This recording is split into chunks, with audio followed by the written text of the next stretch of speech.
knowledge and a very good way of explaining it. And I'm really looking forward to this session where Henning will tackle some of the very advanced technological concepts related to the blockchain. Related, if I remember correctly, you mentioned irreversibility, right? And reversibility.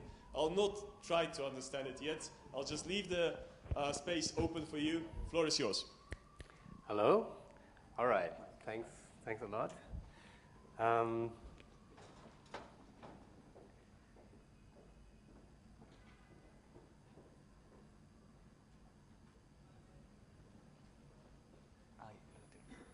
All right. Do we have a clicker or something?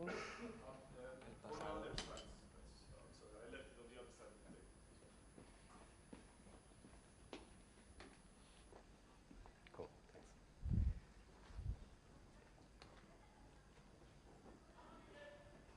Sorry, this will need a USB stick too. No, these?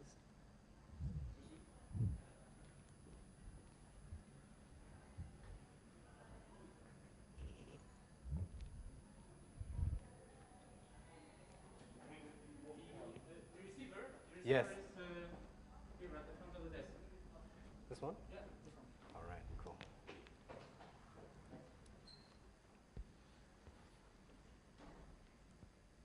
Yeah, that works. All right, so this is going to be technical also, but on a very high level, with the hopes that everybody's going to be able to benefit from that. First of all, who here in the room is actually working with blockchains? Who's confronted with blockchains from time to time as part of the RegTech discussion floating around? Okay, that's clearly the majority. Who here is technical in the sense of being a programmer or system architect? Okay, so we have a good half and half maybe. So first a word about, okay, this is not really happening yet.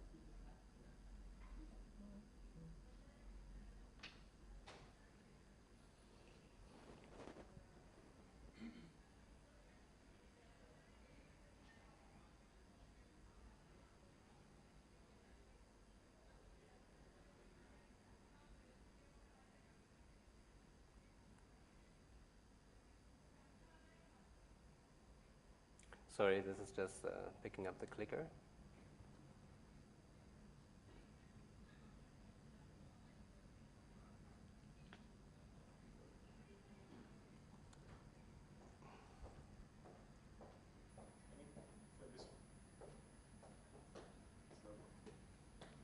Oh, it might work now, yeah? Oh. Just worked. Okay, cool. Okay. Thank you. Sorry for that. So, the topic of the talk is actually one of the challenges that we see in the blockchain space right now. You will all have heard about the irreversibility of blockchains, and this is actually a feature of blockchains. Although for many practical applications of it, you would sometimes wish it was otherwise. I'm going to be discussing technical aspects, why that is so deep in the fabric of blockchains, but also how this can be overcome. Some words about me.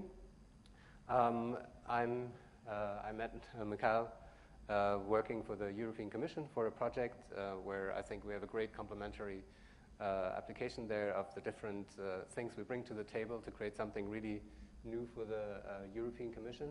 I've also worked at IBM. I was actually the architect, the first architect of the IBM blockchain, Hyperledger. A long time ago, I had the pleasure to create a language for the insurance industry, something that was not just a hobby horse, but what we found was necessary to actually be able to express certain generic things you wanted to have for a front end for insurances. But that is something that is very similar to what we see in blockchains, which are actually also having a virtual machine, as it's called, because every transaction already with Bitcoin is actually a small program. I did a lot of functional programming, big data. I wrote a book about Ethereum that is also a very high level, not technical work that tries to give people who are domain experts the chance to start to bring their expertise into the blockchain space, because I believe that's super important so that there's not some inventions happening in the vacuum, as we see in many startups in the blockchain space, that don't have a good domain grasp. I am going to present a little bit about the irreversibility that is native to blockchain, so to say, then the problems that arise from that, obviously, and then we go into one of these basic building blocks of how blockchain actually works and look at how this could be extended to create reversibility.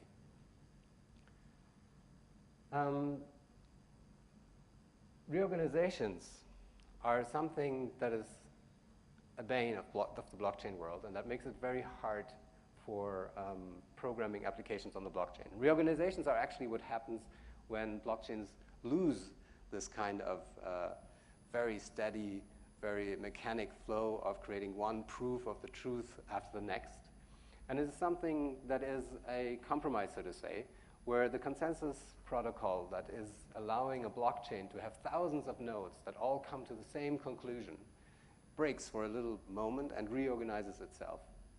This is something that is, in a way, similar to what we're going to be discussing. It's at the heart of where blockchains become, if you try to really program applications on top of them, a very, very difficult beast to tame.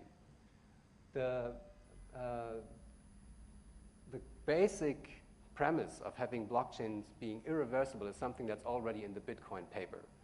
That is the reason there, given there by the Mystique inventor of Bitcoin, is that this is going to cut overhead. The explicit text that he's writing is that the irreversibility of blockchain is going to be exactly what is going to cut out the cost that comes in the banking system with being able to reverse transactions if something was found lacking about them. So that has been part of that's part of the very first paragraphs of this Bitcoin white paper, and it has been fundamental to how blockchains are constructed. On the other hand, the reality of blockchains is that they tend to lose state.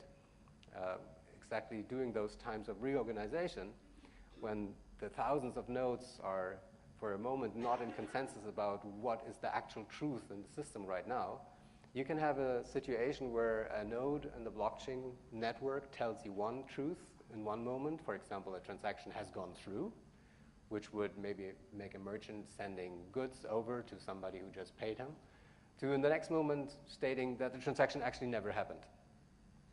And this is something that's very rare, but it's also something that is absolutely not something that banks can work with. And considerations like that, for example, were very important when IBM considered how to approach the blockchain space and led to the development of the IBM blockchain.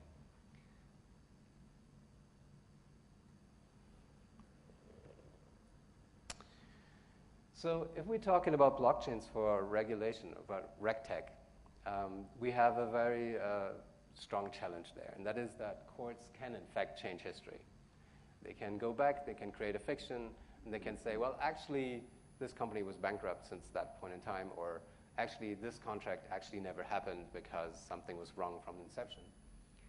And what happens if a court finds that a certain contract, for example, should never have happened, is that if a smart contract runs on the blockchain, and for the benefit of making it simple, we'll just assume smart contract here is something not quite like a contract always, but something that is an agreement that then in the end shifts, for example, cryptographic assets. Then if that shift of possession has happened, and it can also not be stopped on the blockchain, because that's one of the great elements that blockchains bring to the table, what they can create is a split between ownership and possession. And a court can basically assign ownership in a way whatever it seems is the right outcome, while a smart contract is usually not flexible to just change that. And this is at the heart of the problem where irreversibility leads to the point where corporations can probably not afford to go with blockchains as they are right now on a big scale, because if something happens, something goes wrong, they open themselves up to class action suits, where if blockchain was, for example, used to govern IoT devices, all of a sudden everything they do has to be reorganized because a court says so. And then with the blockchain, you have a great problem. On the other hand, if we talk about reporting, and this is actually one of the points where how I arrived at what I'm going to show here, if we talk about reporting, likewise, there has to be a way to make up for errors. There has to be a way to adjust the actual data to what a court might decide, even retroactively. So the solution to this, that I honestly believe is going to be implemented in the deeper fabrics of the blockchains we are going to use in the future, is twofold. On the one hand, there is going to be an arbitration window, I believe, that is very similar in what happened in the DAO debacle that happened on the Ethereum blockchain. Who here heard about the DAO? Okay, so Ethereum had this big learning as a community of having a very prominent project in the Ethereum space, the DAO, called the DAO. DAO stands for Decentralized Autonomous Organization. That was basically an investment fund. That was basically set up by some people who hoped to maybe raise $500,000 for their company. But what happened was actually that $150 million were paid into this investment fund. And then a hacker found a way to hack it. And $50 million were sucked out of it, basically, in broad daylight. It was like, I was sitting at my computer, and then all of a sudden in the chats, there was something like, oh, I believe the DAO was hacked. And then, because blockchains work as they work, it's out in the open, right? You can see every single transaction. So over the course of hours, you could see that money drained out of that fund. And nobody could really do anything about it. Until the founder of Ethereum basically made a call to the exchanges to please not exchange Ether for a time, so the theft could not be reverted into cash. But actually, what kind of saved the day was that the way those hackers could attack that DAO, which is a smart contract basically on the blockchain, was by cloning it in the instance, that was just so, and then diverting the money from the original DAO into that clone. That was just a specific element of this attack. And that clone had, like the original DAO, a certain limitation that only after 27 days, the money could actually be paid out.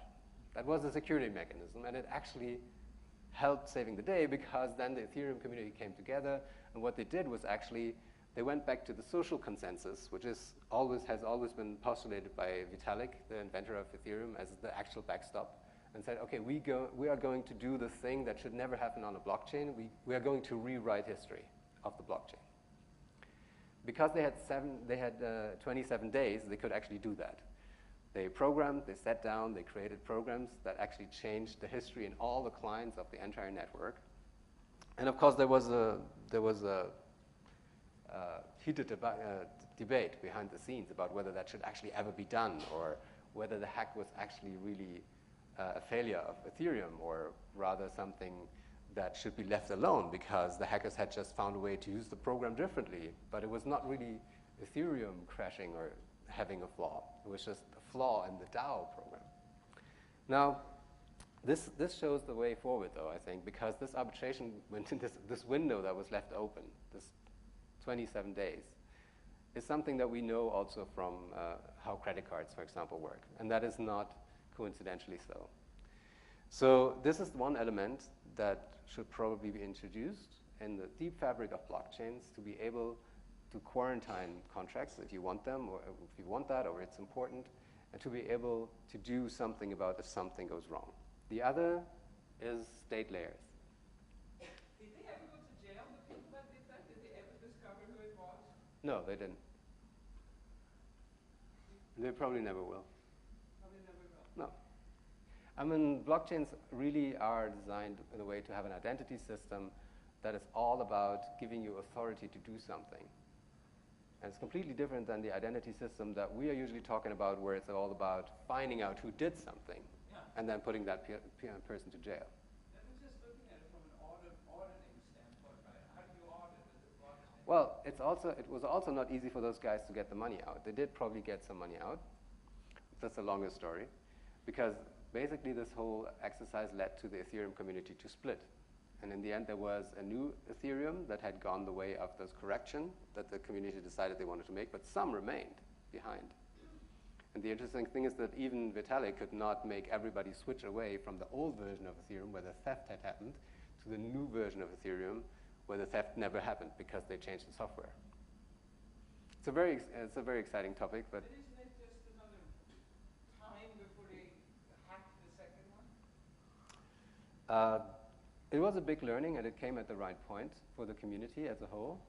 And all the attacks that do happen, especially last year, we had a lot of attacks on Ethereum, are making the system harder because people work hard to create the solutions for that technically.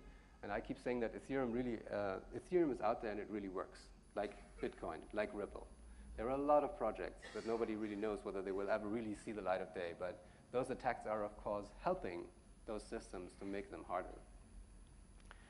So state layers are something that we also know the internet itself has layers, the upper layers. It was conceived like that. It's all about this philosophy of making a reliable system out of unreliable nodes. And this whole packet switching mechanism that was invented to make it safe in a time of a nuclear war crisis is basically exactly this. It's creating layers where you can do different things. You can assume different things depending on what perspective, what layer of abstraction you're working in. And this is probably what we will also need to make blockchains reversible. I would like to mention that I'm giving more details about how this actually should work. I'm going to focus on one thing here. It's part of a paper I'm working on, and this is actually about a different aspect that I find also very important. It's about making smart contracts readable. So I'm positing a smart contract could actually look like this, written in a very human-readable language instead of how smart contracts work right now. And that is complementary to what I'm presenting here right now, but you'll find more details about it in that paper, and it's not published yet, but I'm happy to give anybody who's interested a copy and be very happy to get feedback. So now we're going to deep dive into some crypto magic. And the main benefit will be for people who actually do not yet really dabble in blockchains too deeply or are not technical. Those who are more technical, I'll be asking for some patience while we go through this, but in the end, hopefully it all come together and make sense. So I was actually planning to live program here, but I wasn't quite sure if that's going to be possible with the Beaver and everything, so I put this on slides now. But what I'm going to show here right now is pretty much what you would type in a terminal. If you were a programmer, you would see me typing exactly this. And I could create a bash, as it's called, where you can do live programming. And I could use this command to write the word hello into a file. And then I have a file on my hard disk, and there's hello in there, right? And I could use another command called show file, and then it would show me hello, because that's in the file. If I want to encrypt a file, and I found that it's actually beneficial for non-technical people to see, if I want to encrypt a file, I could issue this command, encrypt file. Then I would have to enter a password. And if I show the file then, it looks like this. So the hello is gone, and now something else is in there. If I want to decrypt that, I issue another command. It's called decrypt file. Then I have to enter the password again. And in my file, I have hello again. This is called symmetric encryption, and it's basically a way where I have to have shared secrets. Both sides that want to communicate using this encryption method need to know the password. They have to exchange the password. This is the basic thing that we all think about probably if we hear encryption. It's not actually, though, what is used a lot in blockchains. One thing that is used a lot in blockchains is called hashes. And that's actually so usual for programmers to use, we don't really think of it as magic, but it's a very important building block. And what a hash is basically, it's like a cross sum.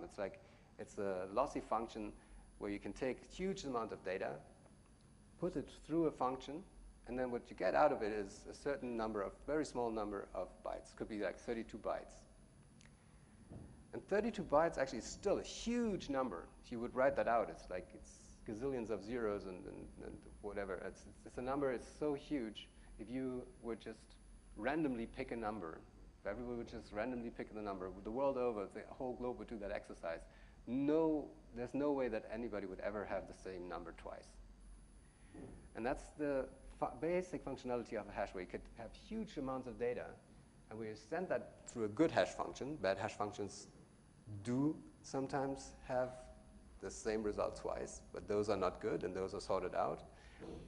If you send those gigabytes of data through a good hash function, you will never get the same number in the end. And this number in the end, this hash, is then a unique identifier, a pseudo-unique identifier for this big blob of data on the other side. And that's super important, and this is an element of hashes that's used a lot in blockchains. Because you can have, by that, a number of whatever it is, 32 bytes, for example, that is something you can show around, and you could show anybody. And they will never be able also to guess from that 32 bytes what that big input was that you actually put in. But once you show them the input, they can verify themselves that this is actually what you showed them first, that this hash belongs to this. And now you can see immediately how in reporting, this can be used for somebody could create a huge report and then hash that, so there's 32 bytes. And they could actually show that to the auditor preliminary and say, okay, so yeah, I have this report here, I have this data here. Take this 32 bytes so I don't have to ship it over, because if you don't really want to do an audit, right, you don't actually need that data. But at any later time, the auditor can come back and say, hey, you give me this data at this certain point, right? You give me this hash at this certain point. Could I now please see the data? And there's no way that any bit in that data could be changed then after the fact by the company or the financial institution that reported without it becoming async with that hash. You would immediately know, is that really the data you committed to at the point when you sent that hash over? And how that looks, if I, for example, as a practical example now, I have my file again, there's hello in there, and now I'm hashing it, and then this comes out. If I put something else in there, I'm changing the E to an A now to make it hallo, German for hello, and if I hash that, a totally different number comes out.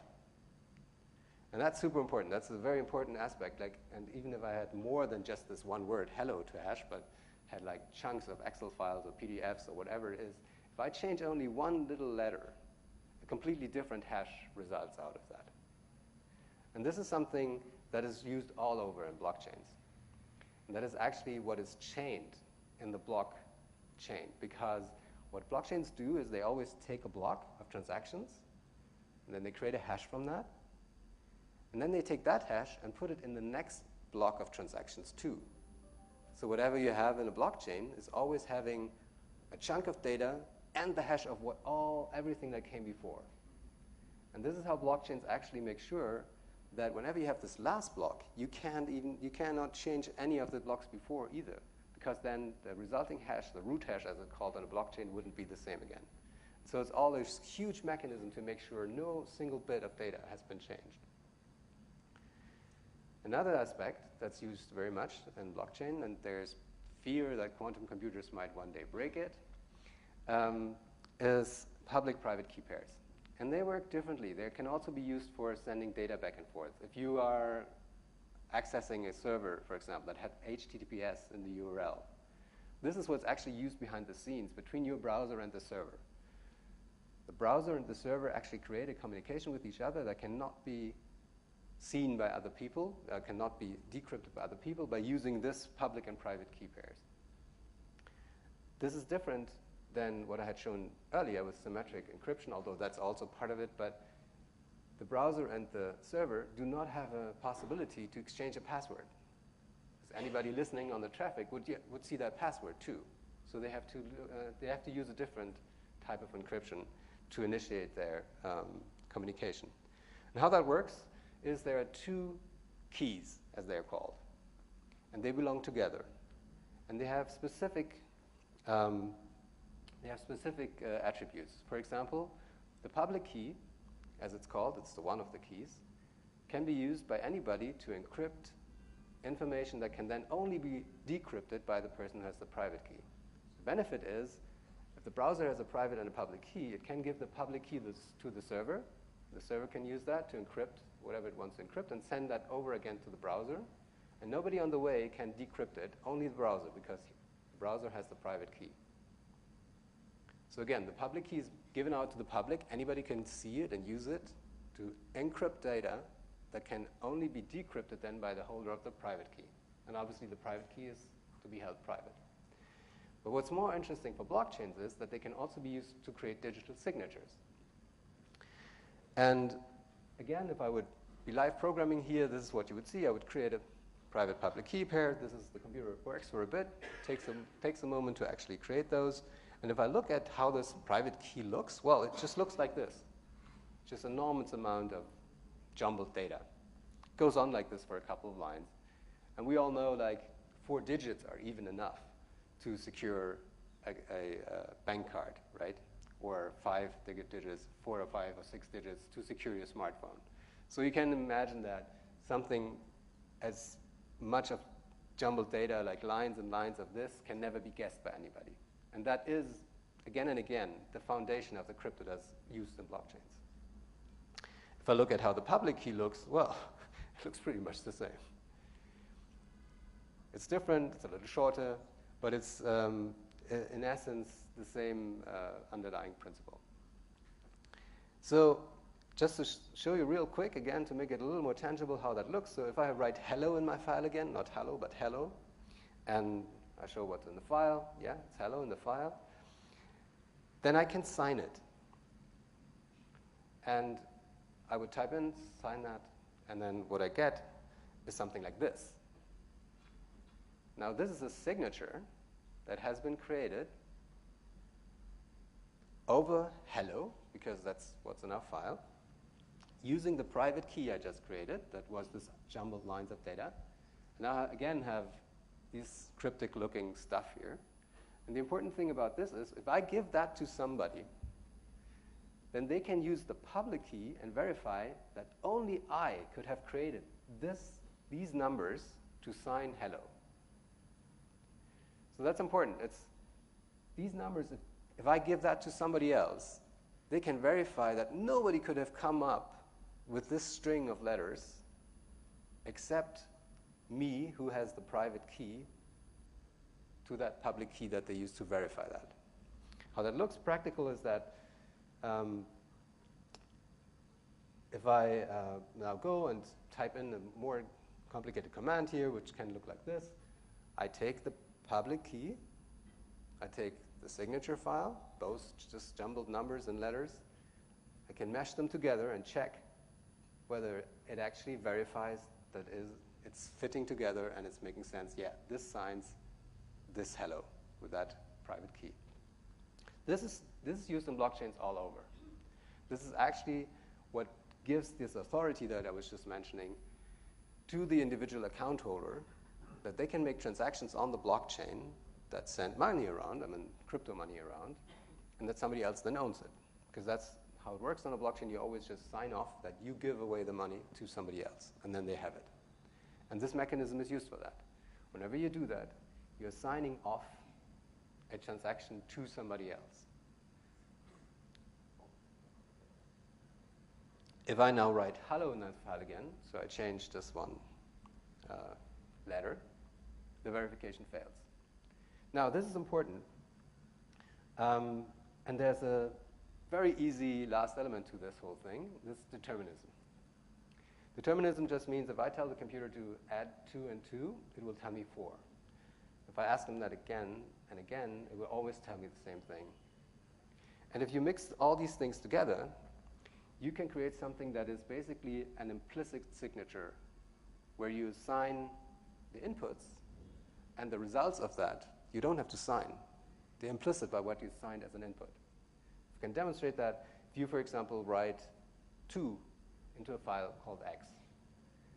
So x now contains 2. And I now have a little program that just adds 2 to whatever x is. Well, it will result in 4. If I now write 3 into x, well, obviously, I will get 5 as a result. I can write this into a program, obviously, right? So now my program is called x plus y. If I put 2 in x put 3 in y, the result is 5. Now I can sign x and y. And I can also sign the program itself. And what I signed with that, basically, is 5. So that's how a blockchain works, really. You have input variables. In this case, it's 2 and 3. And then you have a program. That's the transactions or the smart contracts. And if you sign all of that, you implicitly sign the result. And this is what gives the blockchain this new element of trust. This is what you don't have in a database, because not all different elements in the database are signed off, and it's also slightly different how logic and data are working in a database. And this is how you cannot really change what's on the blockchain, because you would have to have the signature of the person that signed the X to be able to change it. Well, if you have it, okay, fine.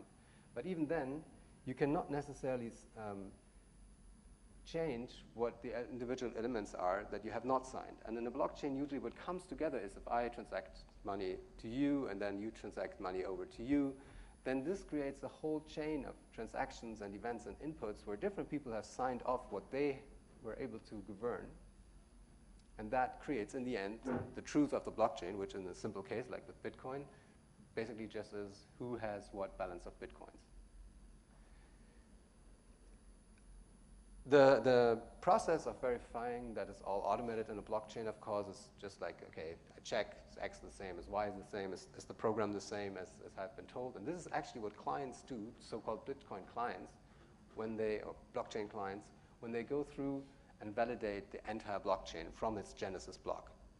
And when they do that, they go block by block and do all the calculations, check all the verifications for all the signatures of all the input elements. And then in the end have something as a result where only one result could have been there. And all the other clients must come to the same result if they do the same thing. And this is how blockchains basically come to a consensus. If I would change something, like changing the X to 1,000, and then run the program again, well, yeah, now I get 1,003 as a result. But for X, now I get a verification failure, obviously.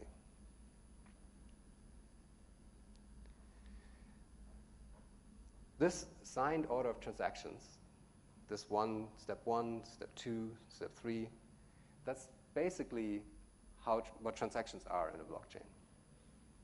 And what is actually the important part that is signed about a block in the blockchain is the order of the transactions. Because we do things in a different order. Sometimes, for example, if somebody wants to spend his cash twice on Bitcoin, then at some point when they don't have any more Bitcoins in their wallet, one transaction has to fail.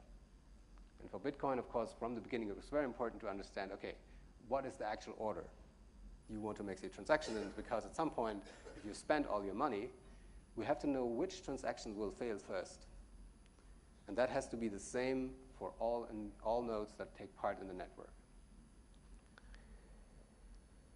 Now we come to reversibility. How can you, although this all has to be deterministic, this can never be changed, how can you go in and actually change something, which I hope I have made clear is going to be totally against the grain of all that we just found about how blockchains work? Now, basically what we'd want to do is say a judge decided, well, actually, X was always 7. It's a mistake that somebody entered, it was 2. Now what will we do? And I believe the very simple proposal that we will see in the future is using layers of state that basically result to the lower layer of blockchains being kept completely as they are. Because you cannot go in and create a reorganization. It's just creating chaos. It invalidates existing proofs of exactly the hard nature trust, or the nature of the trust that you want to achieve by using the blockchain in the first place. Otherwise, you could just go back and using databases. Now, the way that smart contracts work in the moment is that you have this chain of transactions, transaction after transaction, and yeah, they come in different blocks, but it's not even so important. In the end, it's just important you have one ordered set of transactions, one after the other, and that results in a certain truth at a certain point in time. And when a smart contract operates, it looks at the tip of that long chain of transactions, basically. and operates on whatever now is X or whatever now is Y or whatever other programs have resulted into. And I'm positing that what we will see is that we will have different layers of transactions, layers of state, where the underlying layer is going to stay exactly as it is now. But there's going to be a second layer, and in this graphic it's still completely like the first layer. They are completely in sync, they are the same, but the smart contract will look at that higher layer. And at some point, what can happen is that, for example, by court order, a transaction comes in that says, well, actually, X should have been 7 and not 2, and a long time ago, even before you executed that program, and the result back then was 5, but we want the program now to result into 10, because X should have been 7. What will happen then is that on the lower level, you will keep exactly the blockchain logic. One transaction comes after the next, and they are signed off by the public and private key logic that I explained earlier. But on that higher level that will be constructed on top of that, there will be an element of that transaction that says, well, actually, I belong after transaction 2. I belong between transaction 2 and 4, and I have to be the new transaction 3. And what smart contracts will look at then is the second layer that has been reorganized, that is the business logic layer, so to say, where the results that are actually coming out there are going to be, well, the result of that computation was actually 10, not 5, and go from there. Going back into the language of the examples that we looked at earlier, basically what's happening is, well, although the program has already been executed, we now decide X is actually 7, and that you please go back to step 2 and start again from there. And this is, so to say, the view that will be on the blockchain. There will be a new type of transaction, kind of arbitration transaction, that has the possibility to, on the business logic layer, go earlier, but in a completely deterministic way. Nothing about our step 1 to 4 will actually change, not on the blockchain layer, but on the business logic layer, it will just be inserted earlier. And that is, in as easy terms as I can, what I would say we will for certain see, because reversibility is incredibly important to make blockchains ready for business. We will have to find a way to adjust the truth of possession in the contracts that they can automatically and unstoppably produce to what a court has to say about ownership or about facts that had been inappropriately programmed into a smart contract. And who should be allowed to actually make these new arbitration transactions? Well, I think that might well be the courts themselves. And in the moment, if you look at a court website, it looks like this. So they have their address there, and that's important, and when they're open, when they have business time. And it could be as easy as in the future just having a certificate there. So the resolution is not high enough, but it's just the garbled string of numbers in full this time that I showed earlier. It's just a public key that a court would have to post there. And the court doesn't even have to be informed if somebody then decides to take that key, program it into the smart contract as arbitration key, and by this, give this court the power, if it ever has to be, to change that smart contract and add this kind of arbitration transactions that change the history, so to say, of that smart contract. And I'm dabbling a lot of this stuff, and I've been thinking of this quite a while. I think this is going to be how it's going to be. I think courts will actually publish keys, public keys, which also arbitration courts could do this. Anybody could be empowered to be the arbitrator over a specific smart contract by just using their public key that they publish somewhere, because that is the beauty of this crypto magic. They don't even have to know about it. But if you then go to them and say, please, we need arbitration, we need a decision here, the smart contract itself on the blockchain can be changed to what it should be by the owner of that public key, and not by those who have entered into the contract themselves, which is super important, which leaves this unstoppability as a basic premise for smart contracts intact. So in the end, this is really on the logical level what we want to achieve with reversibility on the blockchain. And that's what I'm ending on here. And if there's any questions, I think I might be able to take one. Please. Henning, thank you for this interesting and clear explanation. One question indeed. Contract might be followed by another invocation of that contract or another contract that's dependent on it. If you interfere as an arbiter, the outcome of some of the state of this contract will change, right? Yes, thank you. So Mark? As a consequence, in all the dependencies, Right. So let me repeat the question. Mark is asking about the ripple effect that would actually happen if a smart contract is arbitrated this way, where other contracts might actually have dependent on that contract, and you would potentially see a rippling through the entire network if one contract was changed, where all the other contracts were also then being changed, which means like if I spend cryptocurrency here and then all of a sudden it has never been spent, then somebody else has never received it. Thanks for giving me the chance to go into that. Wait, please, let me just answer. So for one, what I just proposed would allow for going the hard way and create an automatic clawback mechanism.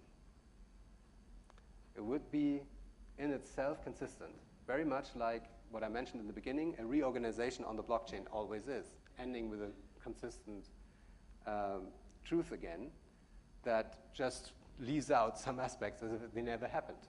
Very much like the community in Ethereum repaired the catastrophe of the DAO. And very much like the DAO had this 27-year grace period, 27-day grace period programmed in, and very much like credit card companies work with credit cards. What you want to do is to have in the fabric a mechanism that quarantines the smart contracts for the duration of the arbitration window. And any payouts that come from that smart contract can only happen after that period of time during which an arbitration key can be entered has actually expired.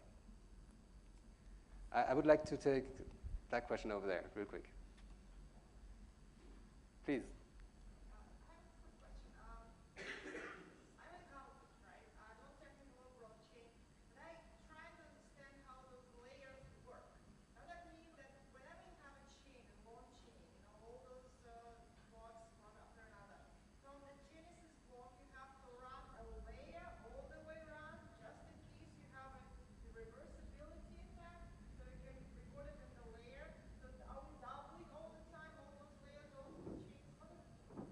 Yes, so thank you for the question. The question was, how much doubling do I have?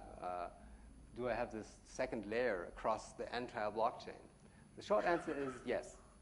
You would have that second layer, and this is actually the layer you actually deal in. This is the layer you actually work with. The first layer that we have underneath becomes rather invisible. Like in the internet, web designers only deal with the top layer.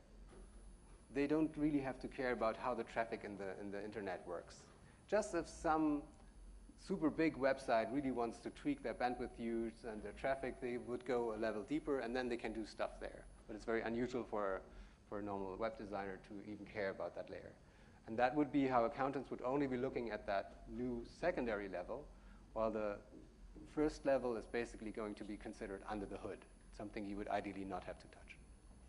With this, I would like to thank you very much. Thank you for having me. Thank you, Mikhail.